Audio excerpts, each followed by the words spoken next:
What if life wasn't meant to be perfect, but to be played? Not planned, not controlled, but improvised, felt, lived like a jazz solo rising from silence, raw and unexpected. In a world obsessed with certainty, jazz is a quiet rebellion. It tells you that you don't need to know what's coming. You just need to show up, listen deeply, and play your note. This isn't a video about jazz. It's a video about you, about how you can live, love, and create like a jazz musician, free, present, unafraid of the unknown. Because jazz isn't just music, it's a way of being. And in this journey, we'll explore 5 lessons from jazz that can help you navigate life with more rhythm, more freedom, and more soul. By the end, you won't just hear jazz differently, you'll see your own life with new ears. Now close your eyes. Take a breath. Forget the plan. Feel the rhythm. This isn't a lecture. It's a solo. And you're part of it. Let's begin. Improvisation isn't chaos. It's trust. In jazz, it's the moment you step forward without knowing what's next. But you move anyway, because you believe something will catch you. That's life too. We're taught to plan everything. Our careers, our relationships, even our emotions. But the truth is, the most beautiful parts of life happen off-script, in moments we didn't expect, when we stop clinging to control and start responding to what is. Jazz musicians don't wait for the perfect moment. They create it by listening, by feeling, by daring to play that first note without a map. Miles Davis said, "It's not the note you play that's the wrong note. It's the note you play afterwards that makes it right or wrong." In other words, there are no mistakes, only choices, and what you choose to do next. So ask yourself, are you spending your life trying to get every note right? Or are you willing to take the risk of feeling truly alive? The ancient philosopher Heraclitus once observed that no man ever steps in the same river twice, because the river changes, and so do we. Improvisation is the art of honoring that truth. It's about showing up for what's real, not what's planned. To live like jazz is to say, I don't need to know the whole melody. I just need to trust this moment and play my note with everything I've got. And sometimes that one note, raw, honest, unexpected, is enough to move the world. You've dared to play your note. Now comes the real challenge, listening, because life is a conversation. Jazz is built on dialogue. One instrument plays a phrase and another responds. It's not just sound, it's listening, it's presence, it's trust. There's no script, no hierarchy, just a shared moment, shaped in real time by attention and respect. And life works the same way. It's not a solo, it's a constant conversation with the people around you, with your surroundings, even with yourself. Too often, we mistake speaking for connection. We talk, but we don't really listen. We react, but we don't respond. Jazz teaches us to pause, to hear what's really being said, and to answer from a place of truth. It's not about control, it's about relationship. You don't dominate the moment, you co-create it.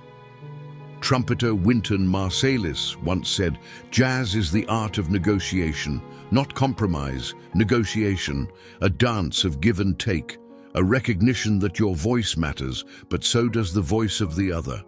And the more you listen, the richer the music becomes." Philosopher Martin Buber wrote, "All real living is meeting. At the heart of every human experience is presence, being truly there for someone else." Jazz shows us that the most beautiful moments aren't when we play louder, but when we respond with care, curiosity, and soul.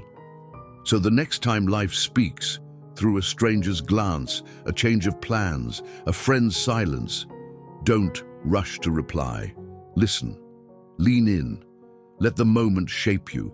Then answer like a jazz musician would, not with control, but with feeling. You've learned to listen, but to truly connect, you need a foundation. Freedom starts with structure. At first glance, jazz looks wild, like pure freedom, but underneath every soaring solo lies something invisible: structure, chords, scales, time, years of repetition, discipline so deep it disappears. That's the paradox. Jazz is not the absence of rules. It's the art of moving through them until you transcend them. In life, we crave freedom. We want to feel spontaneous, light, alive. But without a foundation, freedom becomes chaos. It collapses into confusion. True freedom, the kind that flows, is built on deep mastery. You can't improvise until you've earned the right to forget the rules. Charlie Parker, one of the founding fathers of bebop, said it best: learn the changes, then forget them. Master the structure, then let go. And Pablo Picasso echoed that same truth in a different language. Learn the rules like a pro so you can break them like an artist. In jazz, in art, in life, the path to freedom passes through form. Think of a dancer. Their grace looks effortless, but it's built on thousands of silent hours. Think of a great chef, a storyteller, a poet. Their creativity doesn't come from thin air. It comes from practice, constraint, and craft, until they can finally play with the unexpected. So if you're feeling stuck, don't just push for freedom. Build your structure, learn your changes, know your instrument, whatever it may be, until you no longer need to think. And then, when the moment comes, trust your instinct, let go, take flight. Because the highest freedom is not doing whatever you want. It's doing what you love. With so much mastery, it feels like flying. You've mastered the form. Now can you embrace what breaks it? Every mistake hides a new melody.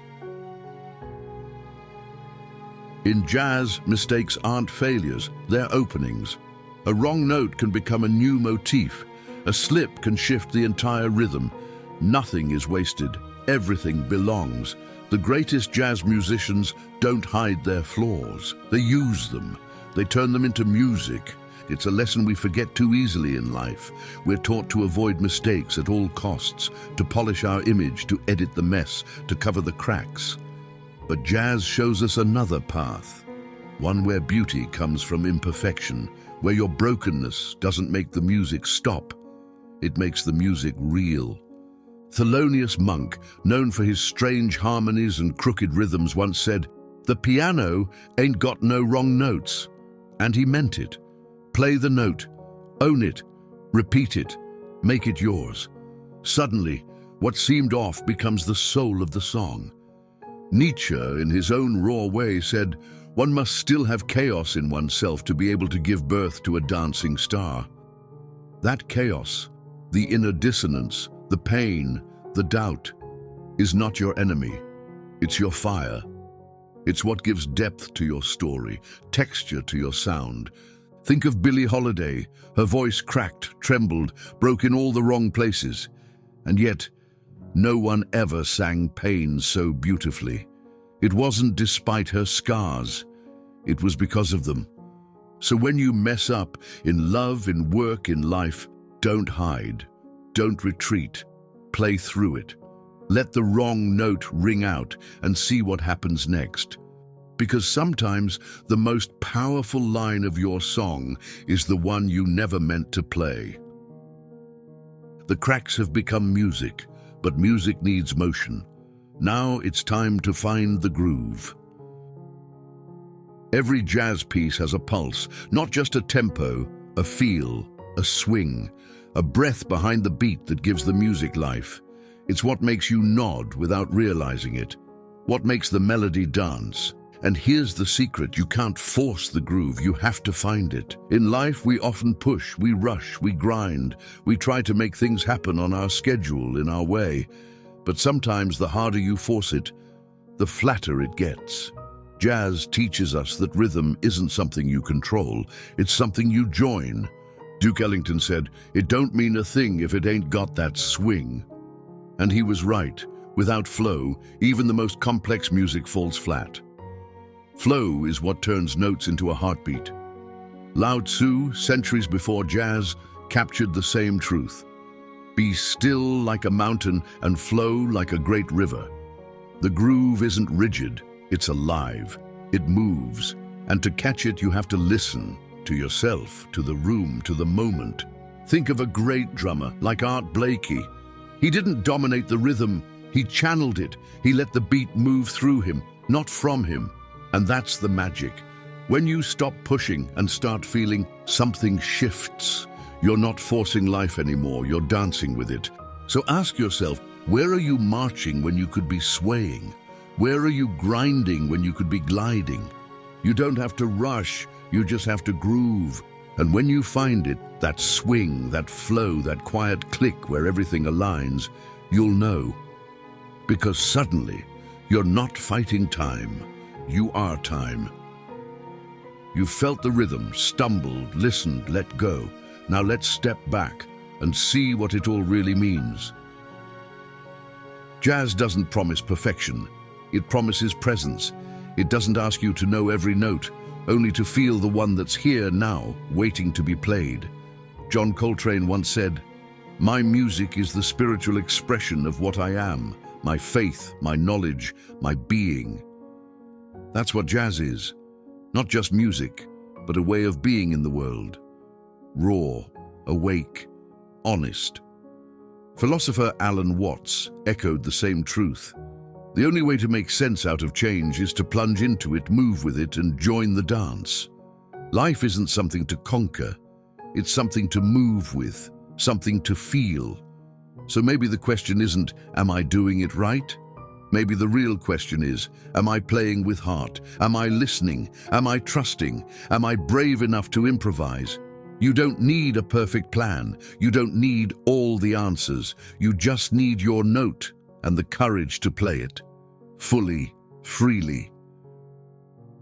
So, live like jazz. Breathe, respond, let go. Find your rhythm.